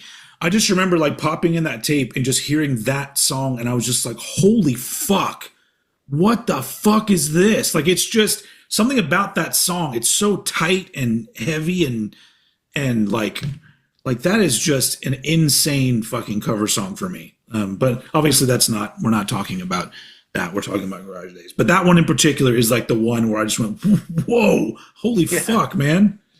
That's a tight fucking band, dude. Yeah. Oh, dude, it's awesome. I'm going full Chris Farley here and just going, it's awesome. It's all right. I mean, this is one that I will be talking about soon-ish. Nice. Nice. Well, right. With that, over to you for number 4. Number 4. So, hold on. I'm trying to think. So, Nine Inch Nails, I Look at Joe, Fugazi. Okay, so we've never done like a Fudge Tunnel, but this is a band that has a large discography that I would like to one day tackle. But this is to me one of the greatest EPs ever made. The Longest Line from NoFX. Nice. And this is like, to me, I feel the same way about this that I feel about like the Ugly Kid Joe EP, where it's just everything about this is perfect. And it's a kind of a transition because this is the first release with El Jefe on guitar. And so they were already trying to be a little bit more technical and adventurous with their quote unquote punk rock music. And from reading their autobiography, El Jefe was the guy that all of a sudden in the studio, he's like, no, we can do that better. We can do that part better. We can play that better. You can sing that better. And so this is just some of the most technical shit that NoFX would ever do is on this. Wow. Where like first song, Death of John Smith, has plenty of little like weird, like the thing that I love about a lot of like the quote unquote fat wreck punk bands around that time was that they would do shit that was fully like metal-ish, prog-ish, but they would be almost like 3 seconds. So you would have like the regular, like sort of punk beat, but then all of a sudden you heard like, and then it would go into another thing, and I'd be like, whoa, what the fuck was that? And there's like so much of this like on this, where like it was punk music, but all of a sudden it was punk music like, you got to be kind of good to play this because it's not simple shit. Plus, this ends with "Kill All the White Man," which is like a fucking crowd pleaser of a song from NoFX. Anyway, I love the artwork. I love the way it sounds. This is just so fucking good. And NoFX will be an interesting one when we tackle them because I think that you're going to find things about them that you didn't expect to find and you'll love. And you may very well also be annoyed by other things. I don't know. Dude, I'm always like, I'll be the first to say I'm behind on a lot of the 90s punk stuff, but everything I've heard so far I've liked, So, yeah. So and NoFX is just one of those bands that it's going to be a fascinating discography for you to go through, just because they are a band that, in my opinion, has like 3 eras. Just kind of like, Napalm Death did. Nice. And so it's always very interesting. But anyway, I love that EP. I don't know if I said it came out in 92. And it's fucking amazing. And so that's my number 4. The Longest Line. Nice. Cool. Well, this is where we get into the top 3 zone. All right. So I'm all like, I think I know the top 2. Maybe this will be the one that I'm not expecting. Okay, so this one here. Like, did Toto do an EP? Actually, oh shit, hang on. Hold up.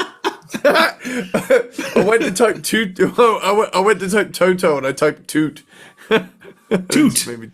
That made me chuckle. Their name is almost Toot. Oh man. We can't disparage him like that. They're too good for that. Funnily enough, as far as I know, they've done studio albums, they've done live albums, soundtrack albums, compilation albums, box sets, singles.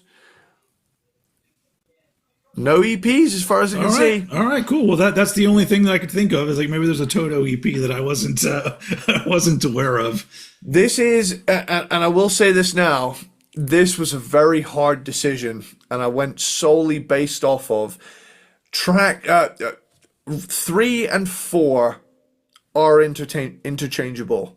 Okay. But 3 had the edge over 4 based on a couple tracks. Well, 3 tracks. Okay. My number 3 is Hidden Treasures by Megadeth. All right.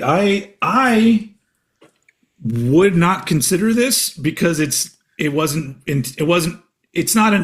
made as an EP. It's songs from different things that are put together in an EP. Yeah. But it's got great shit on it, so I'm with you. It's one of those where I always knew it as an EP. It's listed as an EP, and Yeah. I know it's from different places. But I mean, Yeah, whenever you've got Megadeth, Last Action Hero, you've got Beavis and Butthead Experience, you got Mario Brothers soundtrack. Breakpoint's on there, right? you know what? I'm just It's a gonna go fucking through banger. I'm just gonna go through the track list, and I defy anyone to point me in the direction otherwise of putting this at number three at least. Okay. No More Mr. Nice Guy cover, which if any, Shocker. shocker. Breakpoint, Mario Super Brothers. Mario Bros. Go to Hell from Bill and Ted's, yeah. Angry Again, Last Action Last Hero. Action Hero. 99 Ways to Die, which is my favorite Megadeth song, Beavis and Butthead Experience. which is from the Beavis and Butthead Experience. Paranoid, the Black Sabbath cover from Nativity in Black. Diadems, which from the Demon Knight soundtrack. Oh, yeah. Yeah. And Problems, which is a Sex Pistols cover, which Yeah. was from the 1995 A Tout Le Monde single release. Anyway, like I say, that is a bunch. I don't really care for either one of those covers. I don't think they're that great, but everything else on that is top-notch Megadeth, in my opinion. I always loved that in the Paranoid cover, though, Nick Menza keeps playing, and you can hear Dave go, Nick, Nick, Nick, Nick! Yeah. You know, stop! It's just, I love that. Yep. I love that they left that in there. You hear him go, fuck me running. I just realized that No More Mr. Nice Guy is also a cover, but I like that one. Yeah. Although the funny. fucking beginning of that song is fucking goofy as hell. No more Mr. Nice Guy. Me, nice guy. Nice guy. Yeah, right. I love that. That was fucking like, cheese balls. that was peak Mustaine drug use as well, right? Yeah. Yeah. That's the one where that Penelope Spheris directed the video, and she said that they had to shoot the guitar part separately because he couldn't sing and play guitar at the same time. He was so fucked up or something like that. Have you heard that, like, some of the, that Paul Stanley stage banter thing that came out where it was like 40 straight minutes of him interacting with the crowd? A bunch of it's been coming out for Dave, and it's just like him going, shut up! Shut up a second, guys! Okay, let me introduce you to the two new members of Megadeth. It's amazing. It's hilarious. I gotta hand it to him. To be in that state and then turn it around the way he did, holy fuck! All power to him. Yeah, I mean, a person as a human being, yeah, it's great. The dude is a fucking unit to have gone from that fucked up to that disciplined in the span of time that he did. Yeah. Henceforth, Megadeth in the 90s fucking killed it consistently. Yep, I agree. And yeah, that EP is like it's funny. It's funny. Like, can you imagine a time period where some of a band's strongest songs were made only for soundtracks? Like there's a handful of bands that they have songs that I would say that are some of my favorites of that band, and they are soundtrack only songs, and that's because soundtracks used to be important. Mm-hmm. That'll be another one we do. Top 10 soundtracks of all time. We got to do that. Hell yeah! Eventually. Yeah. Did I lose you? What's going on? I'm just caught up in the whole quality of this album, dude. It's it's amazing to have a track list that goes Breakpoint, Go to Hell, Angry Again, 99 Ways to Die. Yep. And even if they are soundtrack songs, like you say, they're still incredible songs just dropped on soundtracks. Yep. So yeah, with that, over to you for your number 3. Cool. Number 3. Hell yeah. I'm the Man from 1987. I'm the Man.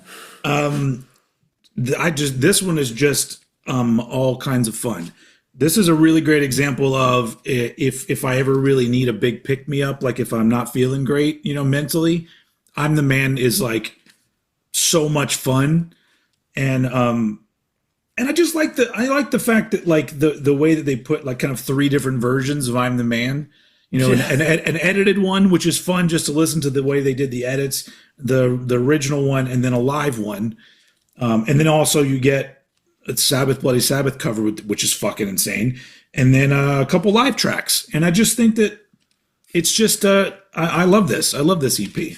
And also I love Dan Spitz being in I love this version of this band so much. Not to disparage John, what's his name, the new guitar player guy, because that guy fucking rules. But I think he would even agree that he's no Dan Spitz. Like, I don't think that's a hot take. But anyway, tons of fun. I love this EP with all my heart. I'm the Man from Anthrax. Nice. Good. Good. All right, so now I know what's next for you. Okay. And if it's what I think it is, then we're gonna like have a group thing going on here. Okay. My number 2 is Jar of Flies by Alice in Chains. Okay, so here's the thing. My number 2 is Sap, but do you mind if I do what you did with Soundgarden? Can I put both of these at number 2? Yes, you can. Yes, because I will admit that I love Sap way more than Jar of Flies, but Jar of Flies was the one thing that I figured out. I ended up leaving it off my list, and I went, I can't fucking do that. Why does one band have to put out 2 fucking fantastic EPs? And so I'm with you, but also this, if I had to leave one, it would be Sap, but I would like to discuss both because both are amazing. Nice. Go ahead. Like I say, Jar of Flies.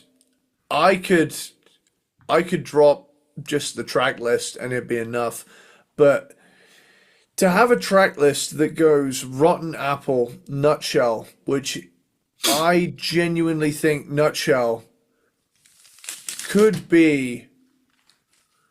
I've even seen it on I've seen it memed online. It's that prevalent.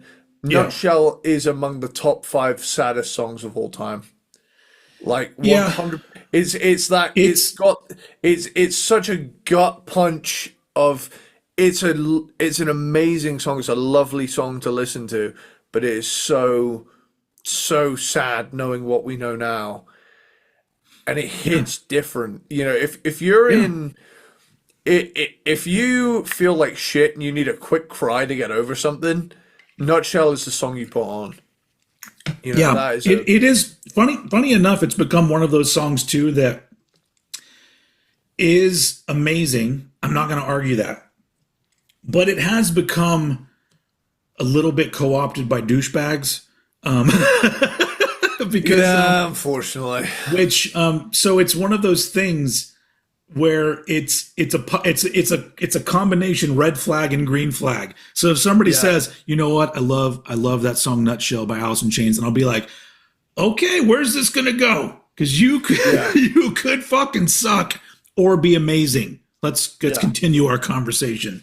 It's like fucking Flood by Pantera. It's another one too, where it's like, or just Pantera as a band. It's like, I love Pantera. Oh, where is this gonna go? Where is this gonna go? It is a 50-50, isn't it? Yeah. but that doesn't take anything away from the song. Fucking Nutshell is ridiculously good. So I would extend that to Rotten Apple as well. I would say Rotten Apple into Nutshell is one of the best 10 minutes of music of all time.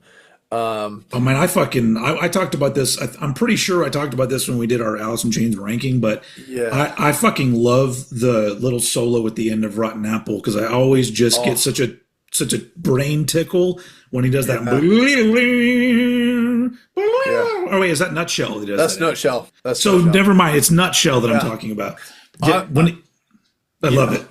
For the longest time, and even to this day, if I'm ever like sleeping or like staying somewhere unfamiliar, Jar of Flies is the album I go to sleep to. I put it on and I listen to it, and as Yeah. soon as I hear the Yeah.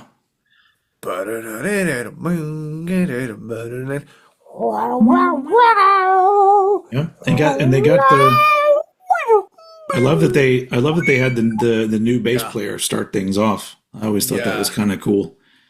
yeah. You know what? I've heard some things. You know, I mean, I love Mike Starr, but Mike Inez is fucking awesome too. Yeah. Um, Yeah. you know, and you know, it's kind of funny how they replaced a mic with a mic. Yeah. But I mean, we haven't even got to, excuse me, we haven't even got to I Stay Away and No Excuses yet. I mean, Yeah. Yeah. I I Stay Stay Away, Away is one of my favorite Alice in Chains songs. I yeah, fucking love it. that it's a beautiful song. It's an amazing orchestration on it as well. There's a lot of strings on it. No Excuses, maybe the tastiest drum groove of all time. And you know, Yeah. here's the thing, right? No Excuses was on the Guitar Hero Metallica set list as Yeah. a support band song, and I can remember that was a major part in me realizing, oh fuck, I want a real drum kit. I had the Guitar Hero drum kit for my birthday Hmm. after I'd had Guitar Hero for Christmas, where I only got the guitar, so I could play the guitar and the bass.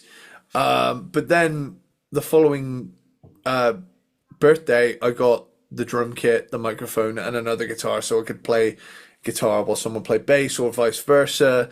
And it was just a really cool thing, Guitar Hero being a part of my generation. Yeah. But I just, Do it. I need your nerdy video game expertise on this. okay, Is there a best version of Guitar Hero Metallica, like on a certain platform? I got to be honest, I can't speak to that kind of expertise because I only had the PS3 version. Because I had the fucking Nintendo Wii version, which was fine, but I've always The heard that it's not as good. the Wii versions of Guitar Hero were jankier than the PS3 and the Xbox, as far as memory serves me. Yeah. But I think that in large part had a lot to do with the fact that you had to like clip the Wiimote into the guitar itself. Yeah. Whereas with Yep. I whereas hated that. whereas whereas with Guitar Hero on PS3 and Xbox 360, you just had to plug in a little dongle and it would like Bluetooth right to the thing. Yeah. Yeah. Because my kid has an Xbox One, Yeah. and so I'm like, oh, I want to get Guitar Hero Metallica and play that again. If it, I would recommend finding yourself a PS3, Uh-huh. maybe a I PS. literally would only be getting it just to play that game. Yeah. I would say personally, because I had a PS3, I would get Uh-huh. that one, and I never had any issues. And of all of the Guitar Heroes, obviously, I sank the most time into Guitar Hero Metallica, Mhm. and that I remember that game was my life for a while, Yeah. even overtaking San Andreas for a bit because it was such a deep dive for a band I'd just gotten into. Yeah. And for me being a gamer, just getting into music, it was like the perfect like stepping stone from like one thing to another. So yeah. Anybody out there have an old PS3 they want to like send me? Bonus points if you have Guitar Hero Metallica. Speaking of, actually, if anybody has a PS3 copy of Guitar Hero Metallica, I would love to have one again. And a guitar as well, please, to play it. And the drum kit, send them all to us. Yeah, yeah. If I only might, we were a big enough podcast where we could just get whoever made the game to like just send us shit, because yeah. yeah, one day maybe. Dude, it's fucking weird to think about that there's kids now that are like the same age as Guitar Hero Metallica, and they're like 15. It's fucked up. Yeah. I was 10 when you were born. I was your first. Yeah. But going back to the EPs and stuff, I mean, I mean, side A of Jar of Flies, if so to speak. If you think, was it Rotten Apple, Nutshell, I Stay Away, and No Excuses? Whale and Wasp has to be one of the most beautiful instrumentals ever written as well. I've always loved that. The cello that comes in, the really like cerebral sounding guitar bends. I've always thought that was a Yeah. beautiful piece of There, music. there's something about the sounds on this EP that like I almost feel, especially like the beginning of I Stay Away. You Yeah, could prescribe that to me as some type of anti-anxiety medication. Like absolutely. it like just this, but I mean, it's same thing with like so many of these songs, the sonically, how it sounds and everything, for some reason, it just really is it does something to the psyche that I don't know, for me, that really like smooths everything out, you know? I wholeheartedly agree. And the thing that tipped the edge for me with Jar of Flies is that I feel like Jar of Flies has a cozy ambience that Sap doesn't have, and I think Yeah. Sap is a little darker, a little spookier. This is just this is a warm blanket in grunge form, Yeah. and it's like it's okay, man. There you go. You're okay. Yeah. You know, I mean, and it was a big deal when it came out. I still can see myself walking through my high school hallways with my Walkman on, listening to that tape because it was just I loved it so much, and I was just like, I had 5 minutes between classes, didn't fucking matter. I was going to listen to a little bit of Jar of Flies while I was walking yeah. around. Absolutely. Yeah. And it again, like you've got a song like Don't Follow, which is immediately followed by the song Swing on This. And Swing on This is a little more break the tension, tongue in cheek, Yeah, kind of brings you back out of it a little bit, but not so much as to it ruins the vibe so much as it is, hey, if you need to get on with the rest of your day, here's the song for it. If not, once this is done, just chill or maybe listen to the album again. But I mean, fucking hell, man. Like this track listing is one of the strongest of all time, and I'll stand by that. Rotten Apple, Nutshell, I Stay Away, No Excuses, Whale and Wasp, Don't Follow, Swing on This. I'm telling you, we were fucking spoiled by bands like that, bands like Alice in Yeah. Chains. And I know Alice in Chains still technically exists now, but they don't. They make great shit now, but they don't make anything like this.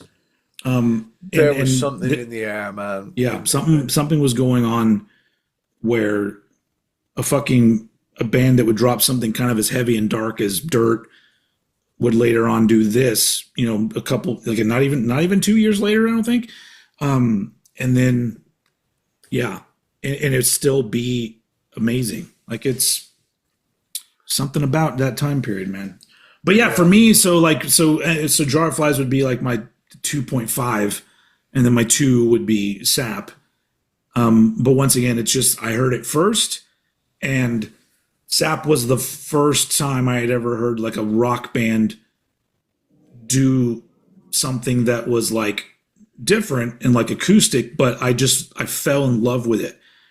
So much so that like I wasn't very into Facelift immediately. Sap was the first thing from Alice in Chains that I heard that I went, wow, this is really fucking good. And then very soon after that, I heard Dirt, because that came out like I probably heard Sap around the time Dirt was coming out, and then but yeah, so it would really has a special place in my heart because it just was one of those things that it just felt so good just to listen to, these sort of acoustic stripped down songs, but there was something so like dark and interesting about them.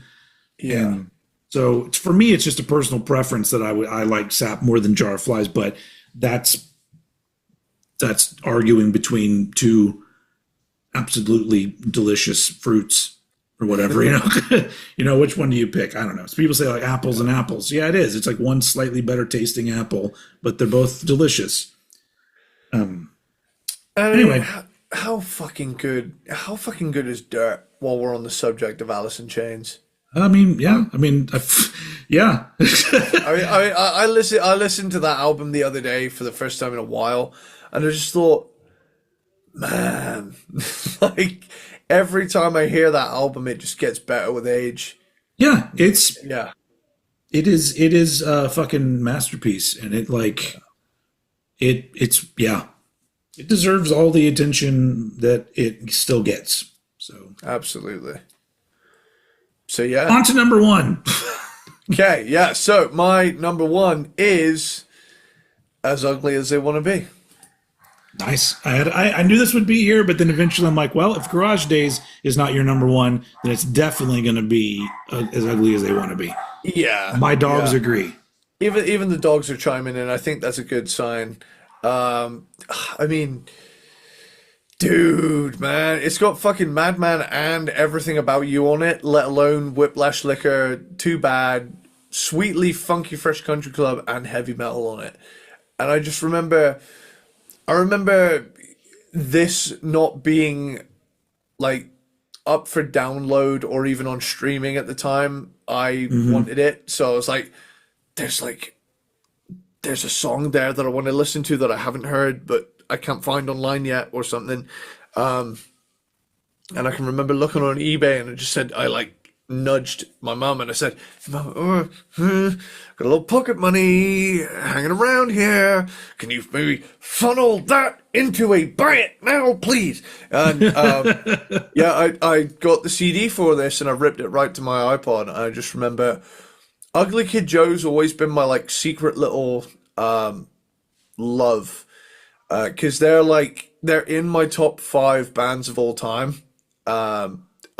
Personally, I would say it's Metallica, Faith No More, Ugly Kid Joe, Alice in Chains, and Megadeth. Those are my top 5 of all time. But Ugly Kid Joe, of all of those 5, are easily the most underrated. So whenever I got a chance to show them off to a friend or something, I would.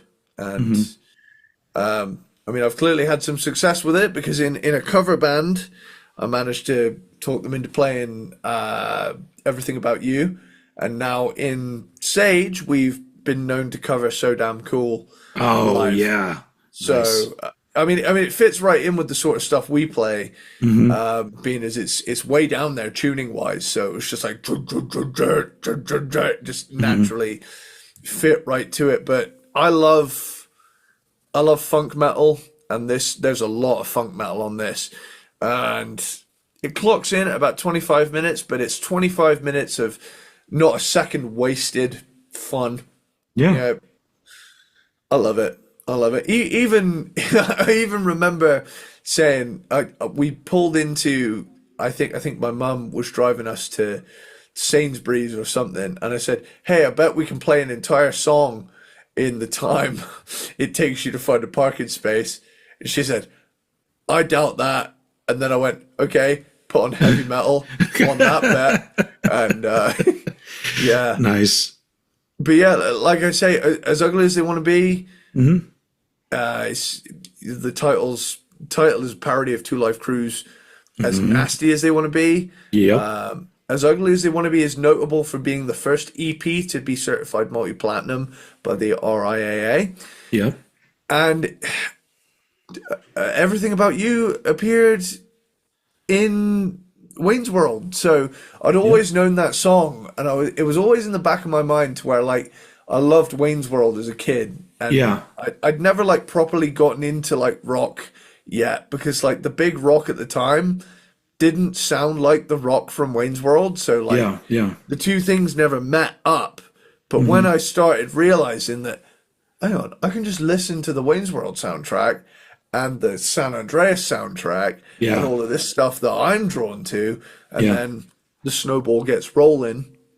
It's interesting though that this song is not on the Wayne's World soundtrack though. I always thought Yeah, that's it's kind of interesting. weird. Actually, the thing that always stood out to me was, hang on, what is it? Wayne's World soundtrack. Yeah. Yeah, there were 3 songs. Yeah, no, there's more than 3 songs. Songs featured in the film but not included on the soundtrack. Cold Chills by Kix.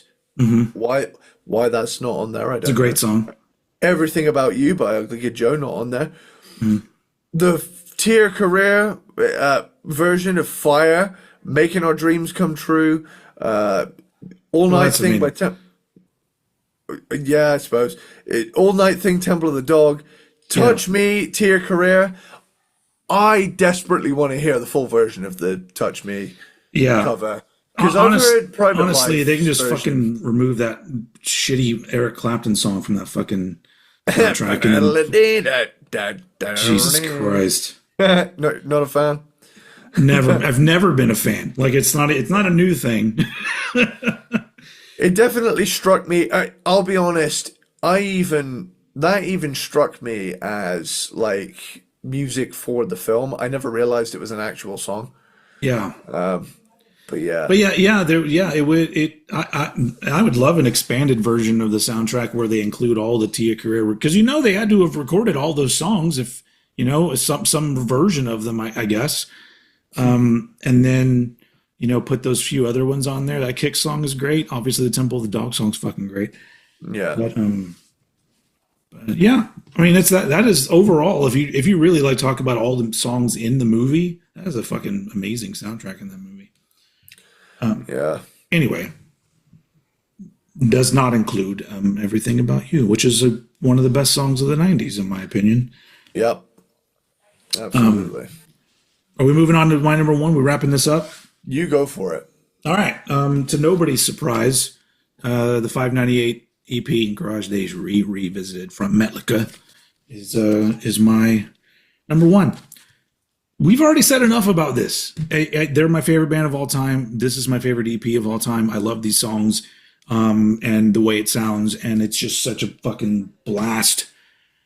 I figure with something like that, enough people talk about that, and you've heard it. If you want to hear it, you've already heard it, probably. If not, I don't know. It's also in the Garage Inc. compilation, but it's I love it. It's just so much fun, so well done, and it has a real loose vibe to it, which I always really appreciated. Metallica have always been a band that I've always appreciated, that they sometimes go against like the norm of taking some things super seriously. They put out live recordings where there are mistakes and James not doing the vocals very well or whatever it might be, Lars fucking up some fills, whatever might happen. And I just love the fact that like they've never gone out of their way to act like they're some fucking amazing band, even though they are.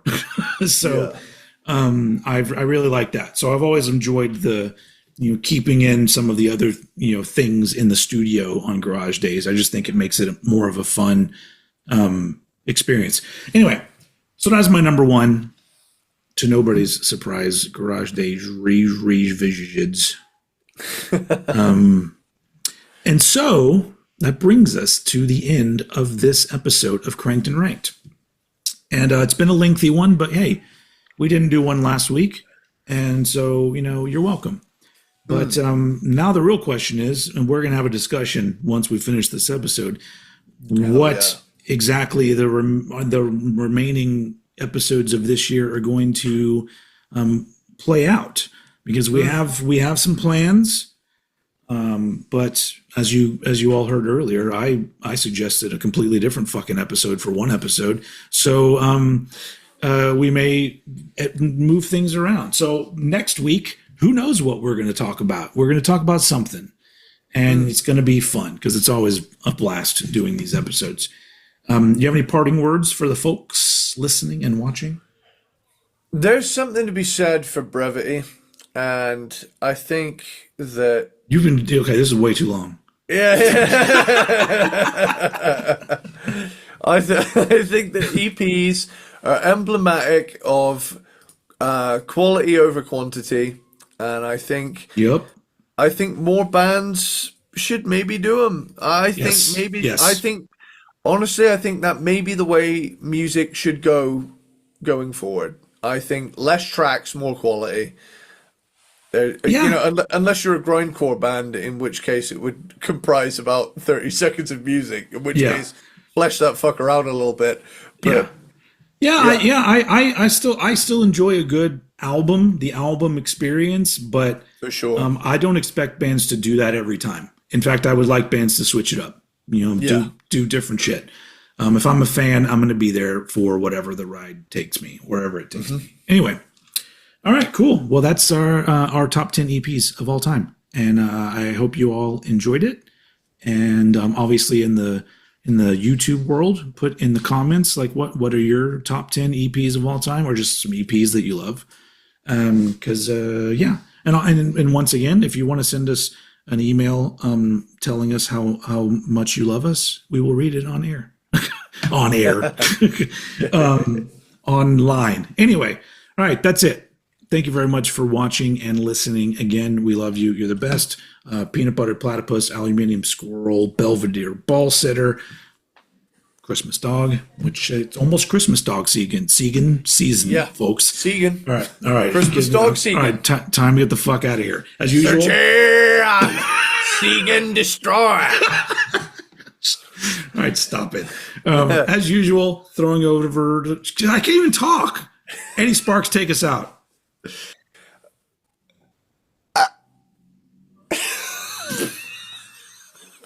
That was just later, dude, really fast.